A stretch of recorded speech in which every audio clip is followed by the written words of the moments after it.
Hello అండి, అందరు ఎలా ఉన్నారు? ఇప్పటి వరకు నా యూట్యూబ్ ఛానల్ని సబ్స్క్రైబ్ చేసుకున్న అందరికీ థ్యాంక్ యూ అండి. ఇంకెవరైనా సబ్స్క్రైబ్ చేసుకోకపోయినా సబ్స్క్రైబ్ చేసుకోండి. ఈ వీడియో యూట్యూబ్ చూసే వాళ్ళకి ఒక్కరికైనా యూజ్ అవుతుందని నేను అనుకుంటున్నాను. మనం వాటర్ తాగుతాం కదా, అంటే వాటర్ ఇలా తాగుతాం కదా,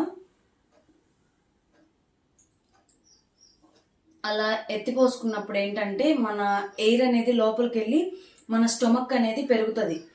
కాబట్టి మనం సిప్ చేసి తాగితే మాత్రం చాలా కంఫర్ట్గా ఉంటుంది. ఎవరో ఏదో అనుకుంటారని మనం అలా ఇలా తాగొద్దండి.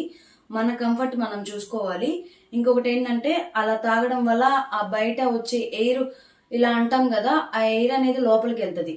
ఆ లోపలికి వెళ్ళినప్పుడు మన స్టొమక్ లోకి ఎయిర్ వెళ్ళి ఇంకా స్టొమక్ అనేది పెరుగుతుంది కానీ తగ్గదు. చాలా మంది ఈ ప్రాబ్లమ్ ఫేస్ చేస్తున్నారు. చాలా మంది టిప్స్ అడిగారు. అండ్ వాటర్ ఎప్పుడైనా సిప్ చేసి తాగండి. ఏదర్ బాటిల్ ఆర్ గ్లాస్ చెంబు ఏదైనా సరే సిప్ చేసి తాగండి. ఏమైంది, ఒక్కొక్కసారి కడుక్కుంటాము, ఏమవుతుంది దానికంటే మన ఇంట్లో వాళ్ళే కదా, బయట వచ్చినప్పుడు ఎలా అయినా కడిగిస్తాం కదా.